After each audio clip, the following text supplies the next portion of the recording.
Yeah, no worries, Robert. Yeah, that's the big thing, right? When we're doing these types of sessions, you definitely want a recording so you can go over things over again, right? Because what's the big thing with learning? And it's one of my mottos, repetition is key, right? Repeat, repeat, repeat, right? And that way you get it drilled into your head.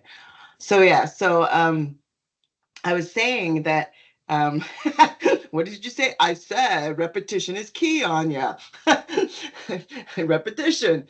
Um, what I was saying earlier, though, is that you know how many exam prep sessions I run? Well, I guess you could say how many times I talk about exam prep. As being trainers, and I know a couple of you are trainers as well, you know that when you wrap up a class, what is the thing that everybody wants to talk about? How do I prep for an exam?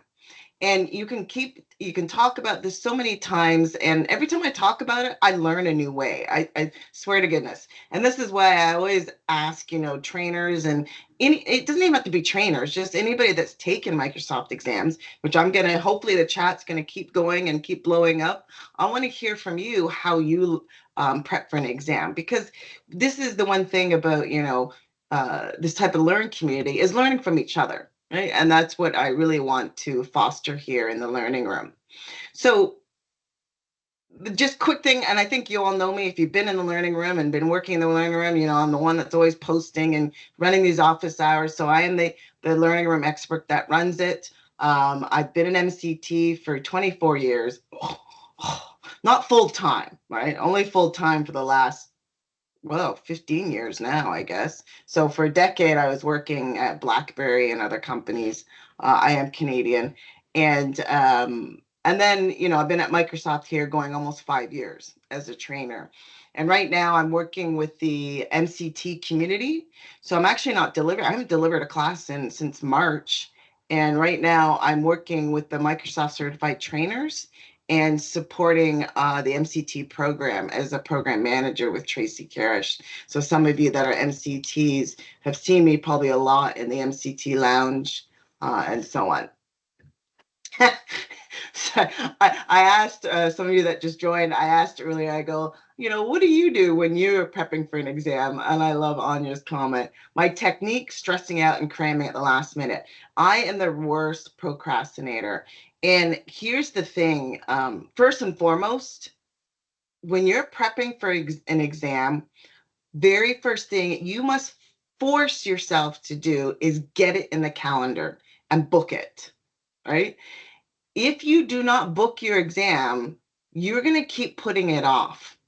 Guilty, right? How many of you are all guilty saying, like, I've been wanting to take the DP 203 exam forever, and I booked it and I finally canceled it because I really just don't have time, to be honest, right? To be honest. You're like, oh my God, what are we learning from? We're learning from someone that cancels exams. No, but what I'm trying to say is that I booked my DP 203 exam and I want to get it done before I go back to training December 1st. And it is now October 18th. Have I started studying for that exam? No. And I canceled it. So now I'm going to force myself to rebook that exam. And I'm going to bug Anya and Arvin, who's on this call, because they're my colleagues and they're the data experts to help me pass that exam.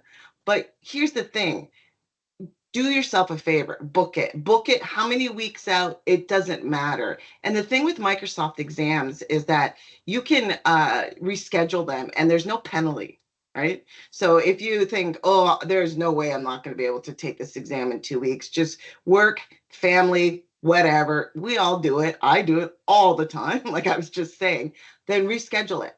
There is no amount of times that you can reschedule it. There is no amount of times that you can cancel exam. It's just that you have to give 24-hour notice, right? Or else you will get charged for it. But yeah, if you cancel it, you get your money back. If you reschedule it 10 times, you don't get billed for that, right? Because, at Microsoft, they understand that, life happens and you thought you're prepared and you're not. And we don't want to see those failure rates, right? We don't want to see high failure rates. We want to see high pass rates. Makes us look good.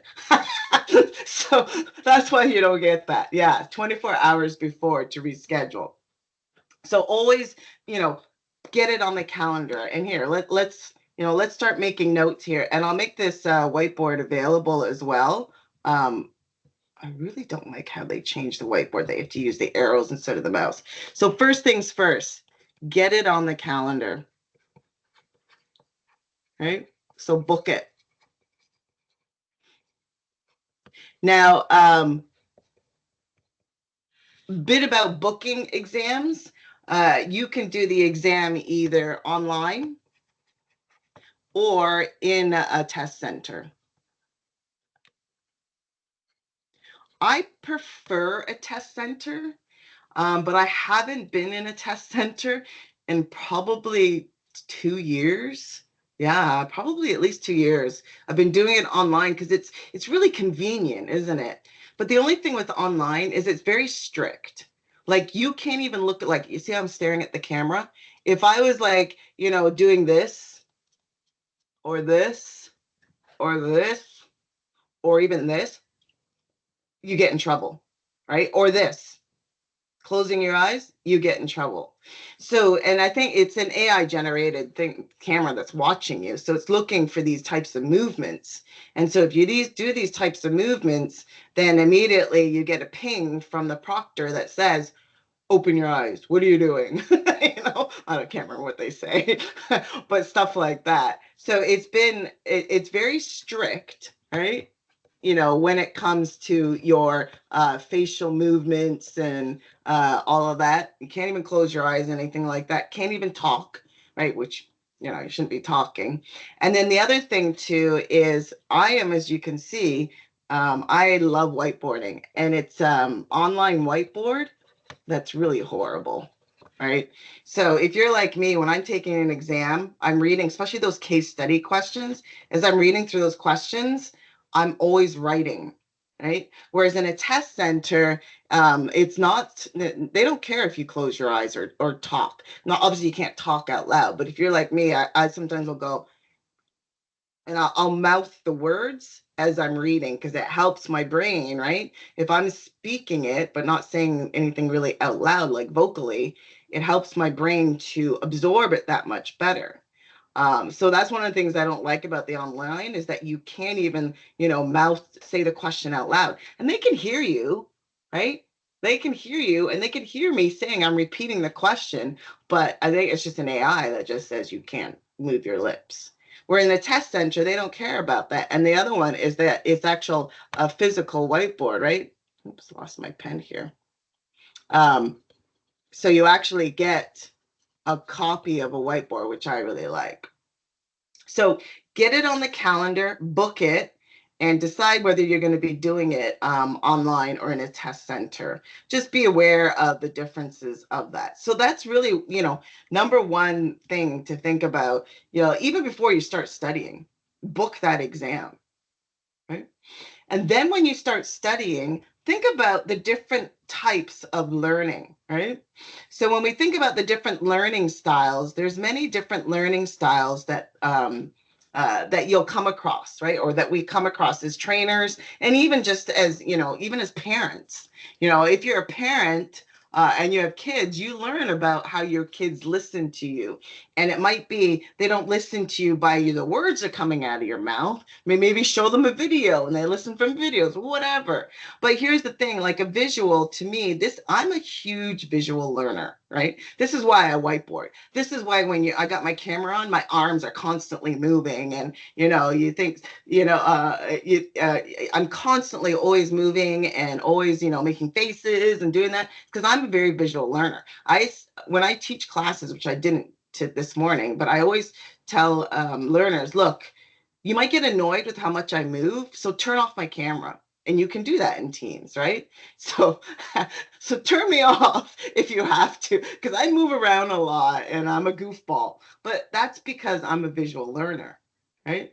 Some people that are auditory learners, and I see them as trainers, they're very much, and I'm going to pick on one of my favorite trainers, Jason. He sits there and he talks, but he's got a voice that you can listen to, and he just talks. And I'm not an auditory learner, but I find myself listening to him, right? So sometimes when you have those auditory, like, and some trainers that you know, or videos that you watch, there's some that can't do the auditory that well. So if you're going to be an auditory trainer or learner or even whatever, learn how to use your voice, learn how to accentuate on words and how to grab that audience, right? Or else you're still going to, it doesn't matter. You could be the Charlie Brown teacher. You remember that teacher? I'm dating myself. Wah, wah, wah, wah, wah, wah. And it doesn't matter if you're an auditory learner, you'll fall asleep. Reading and writing, notice how that it's showing both of those. Here's the thing. When I'm studying, I always will read something. As I'm reading it, I'm using a notepad and I'm writing it out as well. It's, what did I say at the very beginning? You might have heard repetition. So if you're reading, and when you're reading and you're writing, you're repeating that twice, right? And so then that will help you absorb that material and process and also retain that information. The other one is kinesthetic. That's me, right? If I had to choose, I am this one and I am this one. I need to see it and I need to do it. And I think a lot of us tech people are like that. Hands up or throw in the chat that you're very much visual and kinesthetic. Yeah, Joshua. Hey, Josh. Yeah, you're very much like that, right? And I think it has to do with the technical trait in us. Not only are we kinesthetic, visual, we're also logical. Okay. I'm going to say something right now. I know I'm being recorded and I know who I work for, but it is so true. And I had a conversation with the trainer yesterday about this, is that our Microsoft Learn material is not logical. It really isn't. And if any of you, or you don't have to agree with me if you don't want to get in trouble, but I don't think we'll get in trouble. But if you read our Learn material, it's very much blop, blop, blop, blop. What is an Azure load balancer? Blop, blop, blop, blop. There's no logical. So I always have to skim the article and then my brain has to piece it together in a logical manner, right? And that's why, it's always good, when you can and have that opportunity to take a course, a Microsoft Tech course, because we, as trainers, put it into that logical manner. The Learn material is very much, you quickly forget what you read and it's just thrown on a page, just, facts. It's very factual. That's the word I was looking for. It's very factual, which is good, right? Because that's what you want, is you want the facts. Here's what I recommend. Take that page, and you can even grab the link, throw it into Copilot and say, put this in a logical manner that I can understand with my technical brain, please. I've done that, and it works. Copilot will go, because you like my AI sound? It goes, and it reads through it, and then it will put it into a logical format. Copilot is your best friend. I can't imagine what I did without Copilot 2 years ago. But yeah, Copilot will sit there and it'll take these, factual pages and it'll turn it into a logical. Another way is social. So social, this is why I have this learning room, right? I have this learning room so that we can come in there, we can ask questions. Think about some of you that are trainers, you're in the MCT community, you're posting in there, any of these forums, right? So if you're part of a tech forum where you go in and ask for help, that's a social learning. You learn as a team, you learn with others. Prior to stupid COVID, and I call it stupid because that's the only time I ever use that word stupid, is when I talk about COVID. Prior to stupid COVID, we were in these offices, right? And we were working together as teams and working side by side, in a social gathering, but working as a team and fixing and building things. I think the world was, here's me being an old, I think the world was a lot better back then, but, now we have to learn how to adapt, right? And that's why we have Microsoft Teams social gathering and doing these social meetings and so on, like what we're doing right now. Solitary. Do you do better alone? When I study, I can't have any music going. I can't have any sound going. If I hear a dog barking, that's my trigger. All of that, right? So this is, so you self-study and then you can really focus. That's the way, when Anya was saying cramming at the last minute, that's my solitary moment. Where I lock myself in my room, I turn off the TV and all of that, and I go through that. So these are some of the different learning styles. If you haven't figured out by now what type of learning your style you are, try all of these, right? See what fits with you. There's lots of information online about, how to start being an auditory learner, how to start being a social learner. So give a shot, try which one fits with you. And as you can see, mine are visual, kinesthetic, and logical. I need to see it, I need to touch it, and I need it to be in a logical way that I understand it. When I'm studying, I have a big whiteboard I'm looking at right now. Go figure, whiteboard. And I literally will create flowcharts. Mind map is one of my favorite things to use. I have a mind map for AZ 104, which I need to update and put it in the learning room. I have it in the learning room now. But yeah, I need to see connections. I need to see that. And that's a logical brain. Okay. Whew, that was a lot. So that was, kind of just going through and talking about, uh, understanding, first get it on the calendar, right? And then second, well, what is your learning style? And then once you know your learning style, then okay, so if I'm a visual learner, where's the first thing you would go? Where's the first thing that any of you go if you're visual learners? If you want to know what an Azure load balancer is, where do you go? Yes, I'm asking you. Trying to engage you all, even though the chat's doing very well. So where do you go? And it's not owned by Microsoft.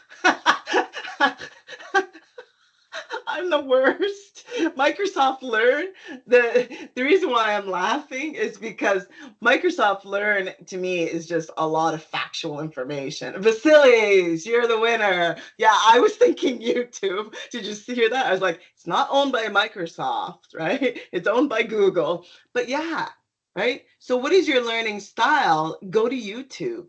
Go to, like, I don't know what, Discord, all these other social medias. And just an FYI between you, me, and this recording, Microsoft is putting out a lot more Learn videos, and we're going to be getting MCTs to start doing that as well. So there's going to be a lot more videos coming out, and there has been in the last year to 2 years. So yes, Microsoft Learn, you're not wrong there. I apologize. I always go to YouTube first. But yeah, if you go to Microsoft Learn, Microsoft, here, let me show you. Let's open a window here. Grab that. There's what is it? On-demand learning, Microsoft. So there's the unless they change the there, that's the one I was thinking of. So I'll give this link to you. So this right here, it stresses you out. Yeah, you're not wrong, Joshua. Sometimes it can be stressful with quality and stuff. The one that I recommend, especially for Azure infrastructure and security learning, that would be John Saville, right? If you like whiteboard learning, his videos are really good. Microsoft Mechanics, yes, that one's good. Tiago, who's another trainer, he's got some great videos as well.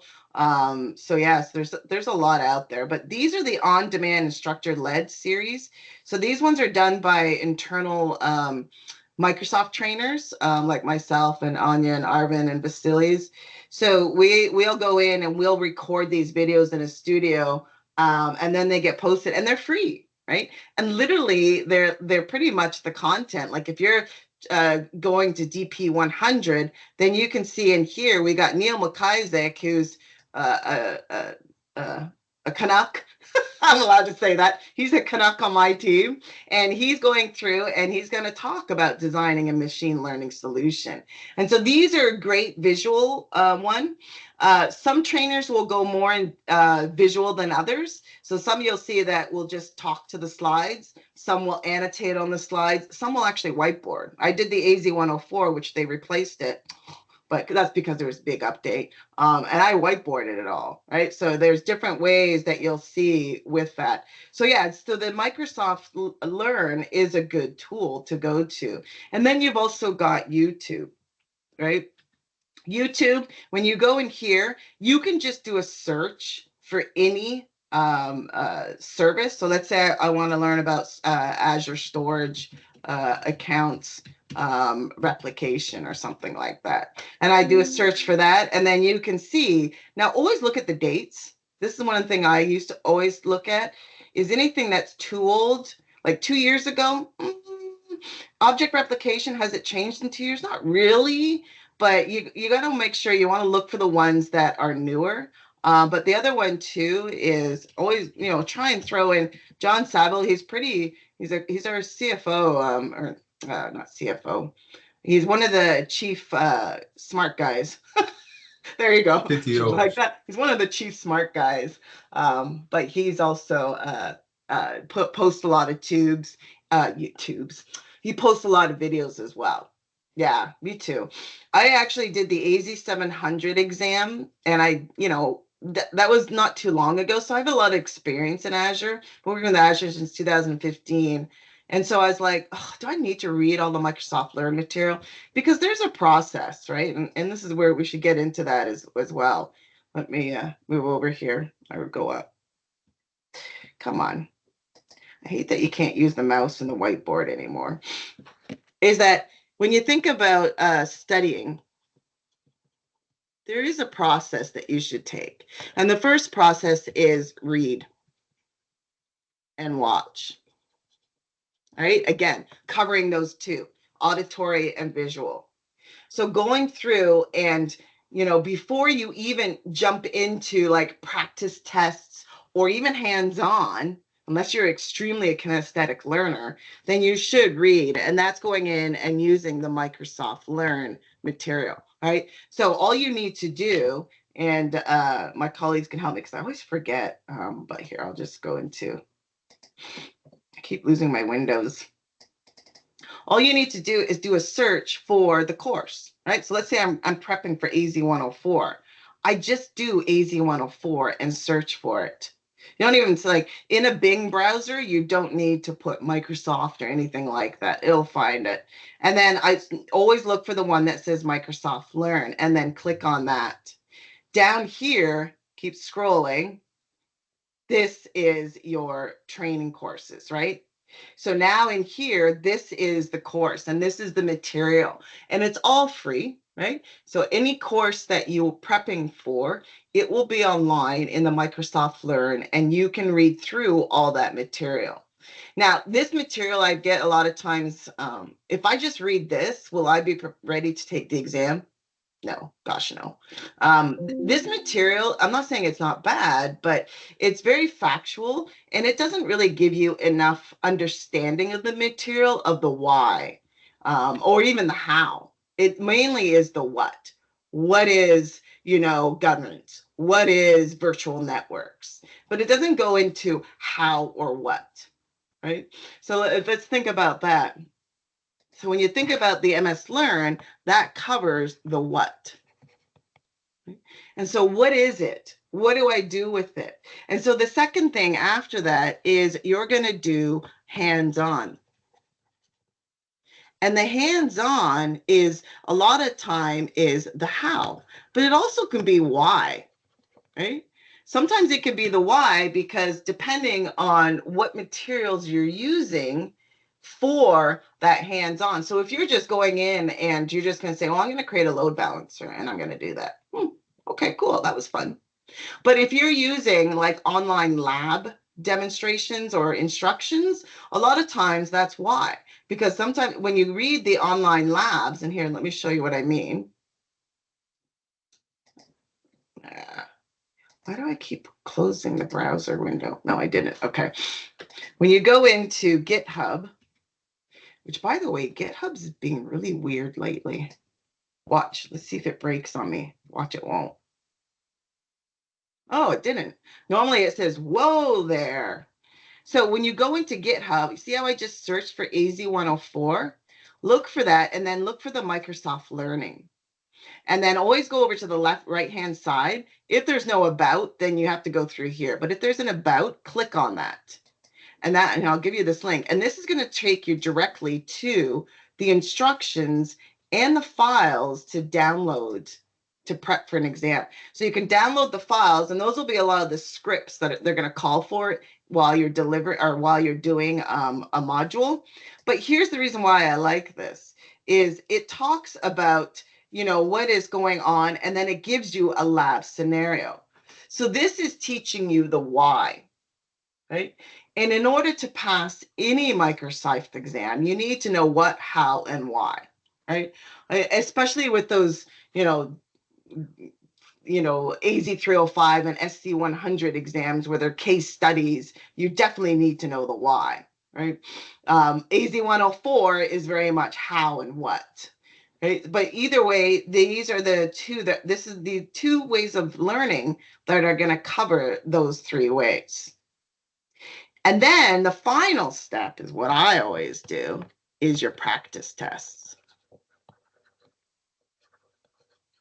And the practice tests, you can use MS Learn. MS Learn has practice tests, but my favorite is MindHub. I use MindHub all the time, and it was really a bummer, or also known as Measure Up, or you can use Measure Up. It was a bummer when they took Measure Up away from MCTs. Anyway, I'm not going to get into that. But yeah, so Measure Up or MindHub, those ones I really enjoy. The MS Learn are free, right? So these ones are free. And usually you get about 50 questions. Am I correct, everybody? I can't remember now. You'll see them when you go into the AZ104, and there is practice for the exam. Take the practice. Yeah, is it 50? Yeah. So you get 50 questions. The nice thing is about this is that when you go check your answer, they did add a new section now. This wasn't here last year, where it tells you why and what, right? Like what it is, or why a question isn't right, why the question is right, sorry, and then links. And then MindHub or Measure Up, right? So if you go to Measure Up, and here, and I do a search for, say, AZ104, it's not free. However, they always have deals. I've never seen it fully at $99. They're always like, it's a sale. It's a constant sale. Don't worry about it. Or when you check out in Pearson VUE, I don't know if you've ever gone through the checkout process. There's an option that says, to purchase an exam, and it's one of these, right? And you get it for like $80, which isn't really a savings now, but if it ever does go up to $99, then you can check. I think that's why they do it, because they know Pearson VUE is taken. Well, anyway. But anyway, so I love these. I love the AZ104 or the Measure Up, because they really help you prepare. Because you think you're ready for an exam, and then you go to take it, and then you know how the exam, what happens is when you get the results of your exam, it will break it down into categories, right, on where you were weak. And that, like, if you failed, like, oh, okay, I need to work on this category. And then in Measure Up, you can go in and you can say, give me questions on just this category. And so it helps you focus in that.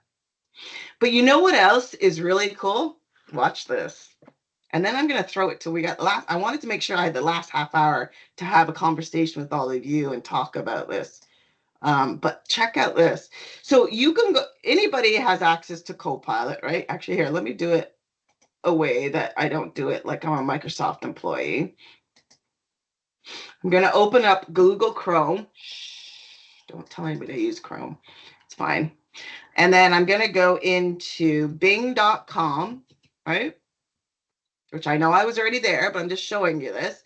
and then this little guy right here, right? So everybody has access to Copilot. It's free as long as you go to bing.com. And here's what I'm going to say, right? I'm going to say, give me 10 questions on Azure AZ 104 exam, focus on networking, and go through that. So what this does is this is going to give you some questions, and then you can go in and you can respond to that. So if you don't know the answers, then you can say, what is the answers? Now, the other thing too is, see how it just gave me just a question? You can also say, give me multiple choice, because that's what you're going to get. Choice questions on AZ 104, focused on storage. Oh, I didn't say how many. But anyway, you get the idea. And so this is where you know, use Copilot to help you prep for the exam. Right? However, don't always believe Copilot. Tell you my quick little story is that I had to renew, actually my AZ 104, I had to do a renewal, and you can do those online. So once you pass an exam, you can go in and do a renewal. And it's not proctored. You do it on your own time. You can even just sit there and, you know, go have a cup of tea, come back, finish it. So I was like, you know, let's see how smart Copilot is. So every question, and there's 25 questions, I asked Copilot. I just copy the question and paste it in Copilot. I know I totally cheated. Cheaters never prosper, because guess what happened? I copied, pasted, filled it all out, submitted it. I failed. Sorry, I think that's the best story. That's showing you cheaters never prosper. So don't always believe Copilot, right? And you got to understand, Copilot is getting information all over the internet. So it might have hit a site that wasn't right, but it has gotten better. And this was like about a year ago. So I notice now that Copilot is a lot more clever, maybe because we've trained it to use Microsoft Learn and not these random sites that have false information. But yeah, be careful with Copilot. Always check your voice. There's like a colleague of mine just posted and said, I asked Copilot, but I don't trust it without an actual document. And I'm like, that's smart. Wants the best answer. That's a good point, Joshua. Usually wants the best answer while Copilot gives a viable answer. Yeah, that's the AI method, right? The AI way of thinking. You're absolutely right. All right, one last thing, and then I'm going to give you all something. Where is it? I have basically what I just said. So let's kind of reiterate what we talked about. Recap. So the big thing is that, you know, get your exam booked. And if you don't know how to book your exam, it's very simple. You just go in to the exam page. So, right, where's the AZ 104? I just had it. I'll just go back to it. And then you scroll down and then you say, take the exam, right? And then when you take the exam, there it is right here. It's going to go schedule, and it's going to jump you into Pearson VUE, right? And then from there, you can book it. You will need a Learn profile, right? So that's one of the things you'll have to make sure you have. And I recommend your Learn profile be the email that you use. Actually, I'm not going to get into that, but basically use the email that you use for, you know, all of your certifications, right? So once you book that exam, get it on the calendar and book it, right? And then also learn what your learning style is. Sorry, I got to sneeze. Hold on a sec. Allergies.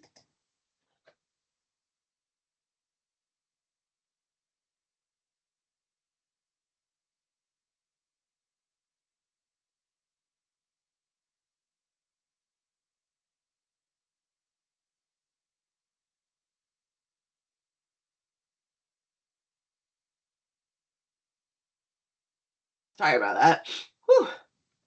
So yeah, so once you get that booked, right? And then what is your learning style? Learn about your learning style, is right. Okay. So also, you know, think about the different ways that you learn, right? And then with the different ways that you learn, there's different tools that you can use, right? So, if you're a reader, if you like to read or watch, you've got MS Learn, you've got Watch, you've got the MS Learn as well. You've also got YouTube, right? Etc. Right? So whatever third party video watching tools that you use.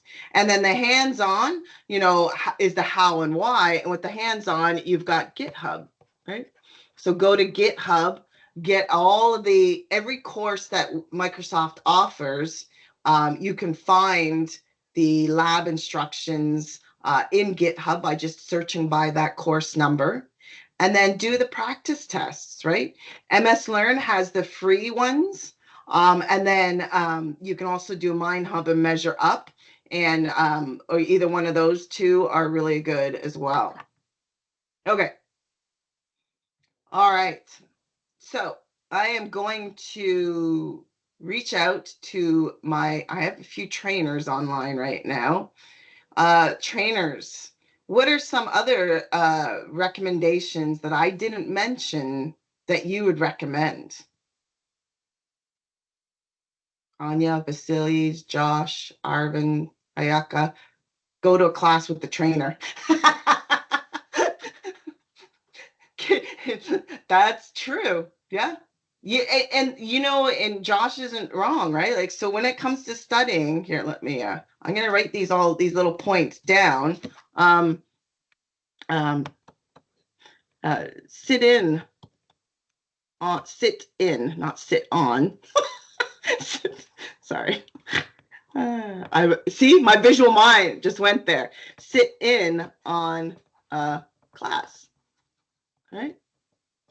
So do that. There's a lot of if you go on LinkedIn as well, there's a lot of webinars that are free, right? They're like, like this right now. This was free, right? There's a lot of webinars that are free, or just take a Microsoft course. Find your local provider, right? Don't try and cram it last minute. Vasilis, yes, please. Yeah, hey Sarah. Hello Hello. everyone.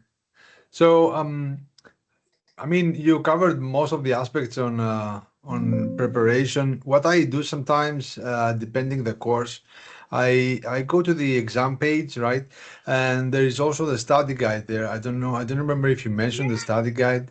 So what I do is I take the whole thing on the functional groups, and I just go through the things there to make sure that I don't that everything rings a bell, right? So I remember things. Otherwise, I just use the point from the study guide to go and search on the docs for it. So that also helps. And also on the study guide, it outlines information regarding maybe upcoming changes to the exam, right? So that you are maybe prepared if something is going to change on that aspect.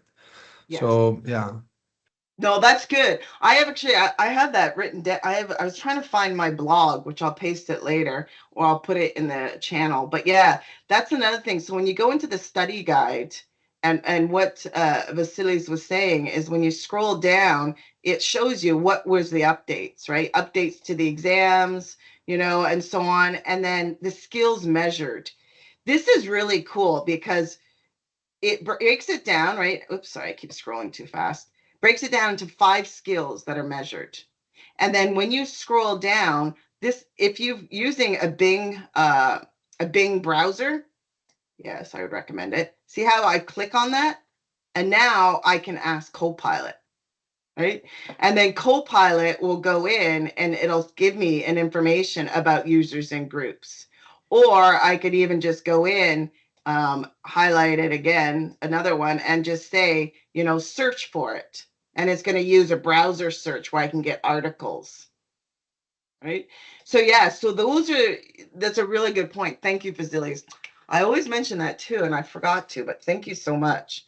So yeah, that is a really, really good one that definitely do, because this is exactly what's going to be on the exam. So take each one, highlight it, and say, search for it and learn about it. Yeah. Oh, Anya said, watch the exam prep videos. Yes. So those are different videos as well. Um, watch. You, when would you watch the exam prep videos? Would you recommend, Anya? I'd say about a week or 2 weeks before the exam, kind of as a reflection summary to see if I can learn something else or miss something.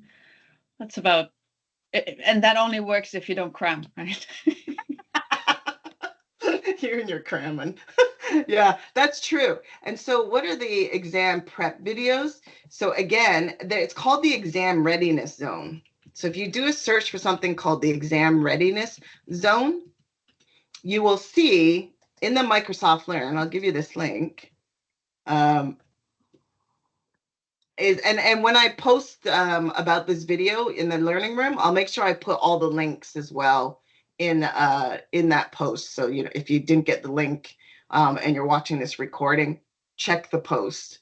So here, so for example, let's just focus on AZ 104. You can see when I go in here, there's the prep. And the thing with these, this is me with Sarah Kong. So these ones are short, right? So this one, when I ran this and I did this, it's only 12 minutes, right? So they're little short videos.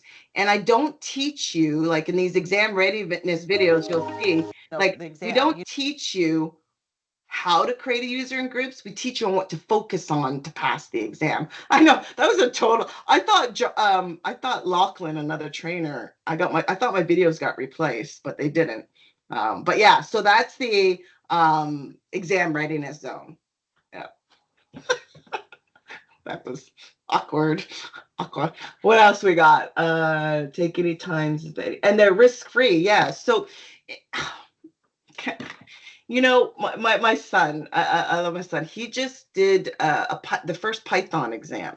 He's new to computers, right? But he can grasp languages. He knows how to speak Spanish, English, French, Norwegian, and what's the other one? Anyway, German. Anyway, he's got a grasp for languages. And I said to the kid, I'm like, you need to get into computer languages. He's like, should I, Mom? Because he's, doesn't really have a job. It's not very easy to get jobs here in Canada right now. And so he started learning Python. And he learned it for about a month, took his first exam, and the passing mark, just like it is in Microsoft exam, is 700. Poor kid failed by 670. And sorry, I'm laughing, but I'm like, been there, done that. How many times have we taken exams and failed by like a stupid, I say stupid, I don't like using that word. I know. He wasn't really upset. And I said to him, I go, when I took my first exam back in 1997, Networking Essentials, I got 37%. So kudos to you for almost passing when Mommy failed miserably her first time. So yes, if you fail the exam, brush yourself off, try again, right? So that's the big thing with that, is that we all fail. I failed. Do I have any developers on this call? Don't laugh at me. Which one was it? Which one was it? That nasty developer exam. I failed that twice and then I gave up. I told my manager I'm not teaching it. I failed it twice. Well, I couldn't do it because there was C# code and I'm not a coder. Anyway, yeah. 680 on MS700 twice. Yeah. MS700 is a tricky one. Yeah, that's not an easy exam. Some of these AZ500, I failed it the first time. Arvin, please speak. Yeah, no, I just wanted to. I don't think this gets enough attention, but at least I think AZ104 also has a bunch of applied skills.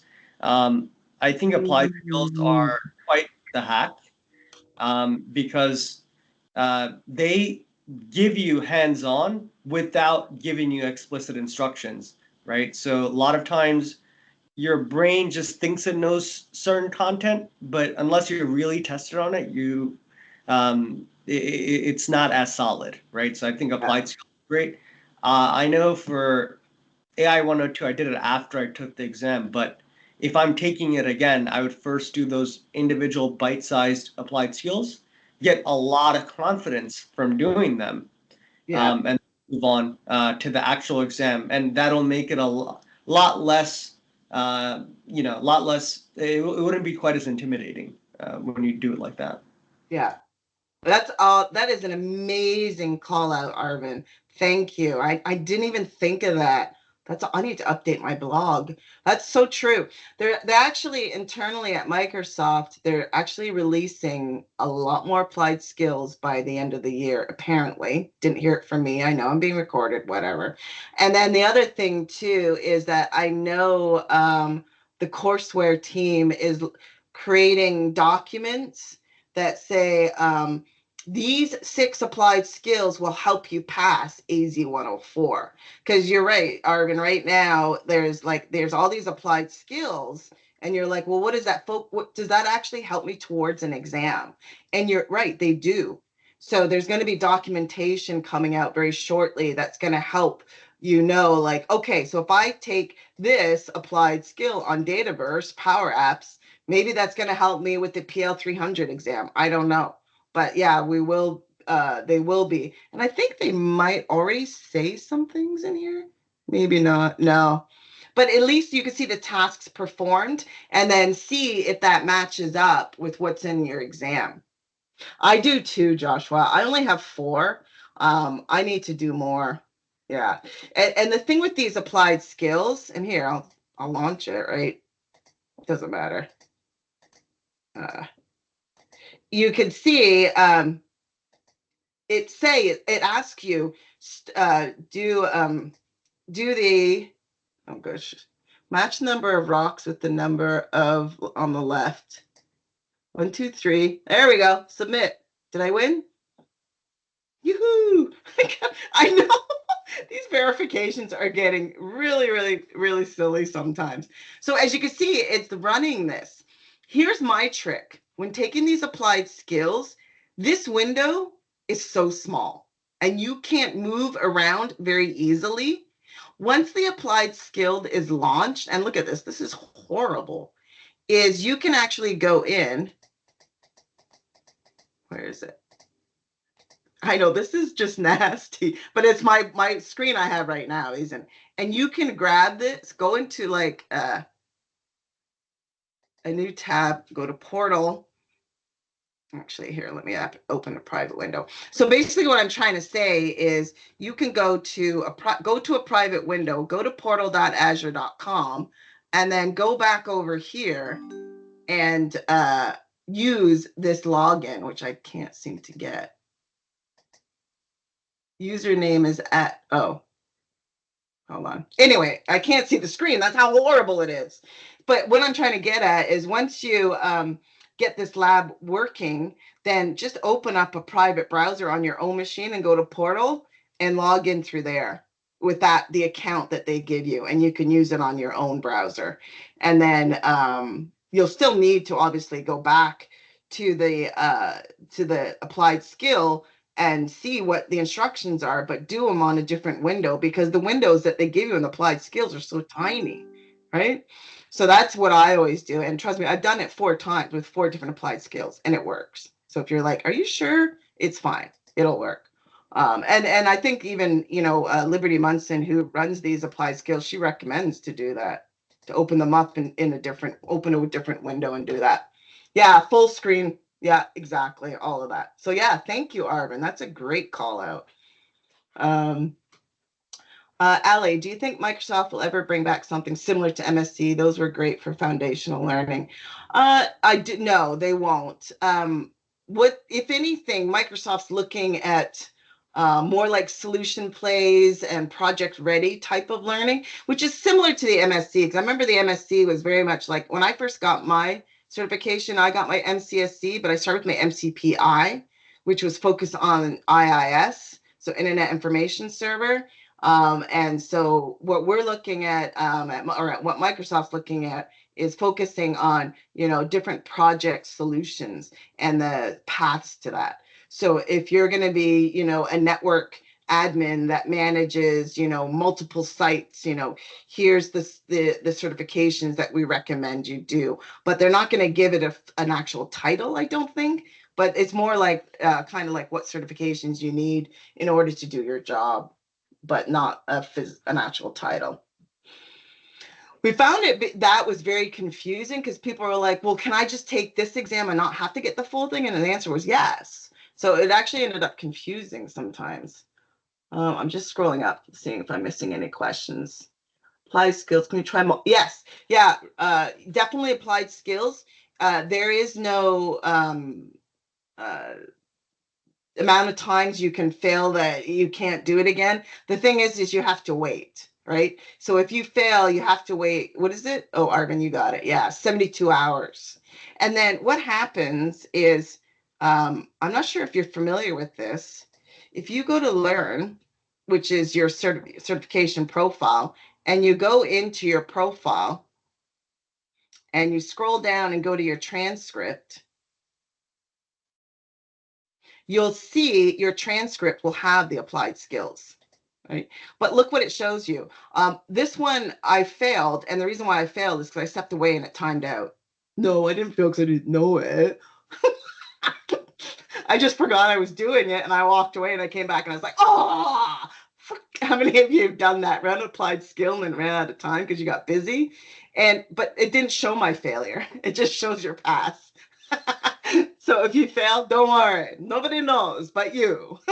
That goes with any exam, right? Any exam, like when you look at them, it just shows exams, right? That I've passed. Yeah, look at, I even had the old MCSA and the old MCSC.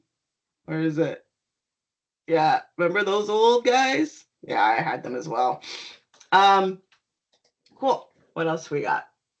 Remember to write down your lab session details, even if you don't think you'll need them because you can't get them afterwards. Something goes wrong. Yeah, good one, Joshua. Thank you. I have questions. How do you manage a class study type of question during an case study? Okay. So Maria and I are going to run another office hours in a couple weeks, and we're going to focus on case study questions, but I'm going to tell you right now, because it's okay to hear it a few times. Case studies, don't get in the weeds by reading it. Don't. When I take case studies, I actually, you know how it comes up and it says, here's a case study. And then so what a case study happens is you get a case study about a fictitious company like Fabricam or Tailspin Toys or whatever. And then it will show you the business requirements, the technical requirements, the current environment, security requirements. And there's all of these different sections. Don't read them. This is my advice, and I've done this many times. Don't worry reading all of that. Jump right to the question, right? So if you're like, what? You don't even read it? I do, but only when I need to, right? Because you can literally get in the weeds on that. So when you get, and when I mean weeds, sorry for my North American slang, is that you run out of time, right? So what I usually do is I will jump to the question, I'll read the question, and every time in that question, it will say, what are the security requirements in order to blah, blah, blah, blah, blah, blah, blah, blah. And then you know what I do is I jump to the question and I'll quickly read the current environment, and then I'll read the security requirements. And I'll be like, oh, look at there. Security requirement says you need to have replication across many regions. Then I jump to the answer. Oh, look at that. Looks like I need an Azure front door or traffic manager, stuff like that. So I actually like case study questions because I find them so easy. I can hear you giggling at me. Yeah, it's funny. Yeah, the case study, the description's so long. I'm like, what? Yeah, don't read it. Don't stress yourself reading that whole question. Yeah, what Maria and I are going to run an office hour, and we're going to have example of case study questions, and I will show you like visually how I do it. And then you can see if that'll work for you. I can't say it might not work for you because some people like to know all of the information before they answer the question. I find that's just all garbage, right? It's all trying to, confuse you. Yeah. Thank you so much for the advice. No worries. Can't wait to see you. I get to meet Ayaka soon. Yahoo! Yeah. Yay. Ignite. All right. And what else do we have? Controversial risk if I only read the questions and go hunting for the info. Yeah, exactly, Joshua. Exactly what I do. Arvin, many approach. I summarize the main points and simplify it to make it fill in my head. Maybe get so much more feasible if there's any particular that is difficult for you. Yeah, exactly. I read the question first with its answers, then the initial information, and I all hunt down the information. Yeah. See, you're all nice and read the questions. I literally don't. I jump right to or read the information. I jump right to the question. Bad, Sarah. But I've done it a few times and I've gotten used to doing it. And sometimes, yeah, I do it. I'm like, sometimes like, well, that could be the answer, but I need more information. And that's when I start digging into the question, right? And sometimes you will need to read the business requirements to match the tech requirements. All right, 3 minutes left. What else do we got? Laughing at Joshua's comment. Case study company doesn't pay me enough to read everything, right? It's just like when you're in a meeting with a bunch of people and they're like, well, we want this. I'm like, just get to the point, right? What do you want? Do you want security or do you want what kind of security? Just get to the point. That's the way I look at it. Oh, Joshua put in a list of fictitious companies. I know. I always use Fabricam. Fabricam's my favorite. Copilot summarize. Yeah. Oh, there's also one other thing in the exam. I'm not going to write it down because I don't highly recommend it all the time, is the Microsoft Learn open book exam. So there's an option, I think it'll be in here. There's an option in here where you can go in,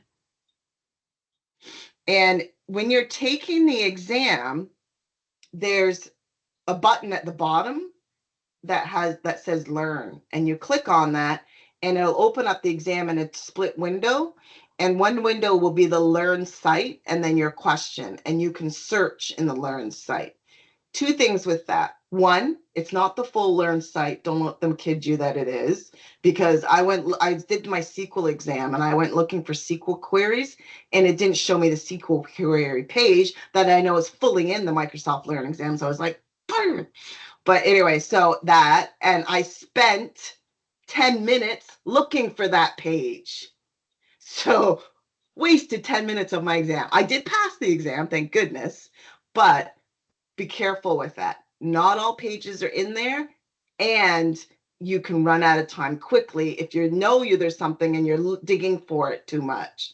Yeah, there's no great search engine and all of that, but it is useful. It did save me in the SQL exam. There were a couple things and I did the learn and I'm like, oh yeah, and it helped trigger my memory. So I was like, oh yeah, that's right, because I read some stuff and it helped me with a couple questions. So yeah, but don't spend a lot of time in that.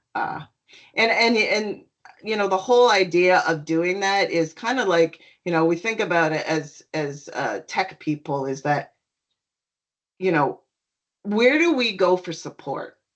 Bing, right? Copilot, that's where we go. So, when you're doing exams, we figured we should give you learn because that's probably where you're going to go and search for that. So I think that's the thought process with the Proctor people and why they did that. All right, it is time. Thank you so much for joining. I hope you got a lot out of this. I will put the recording in the learning room. It'll be on the general tab or general channel in the home tab where all the other recordings are. And I'll post it. There's another office hours coming up with Maria and I, and we're going to focus on case study questions and AZ305.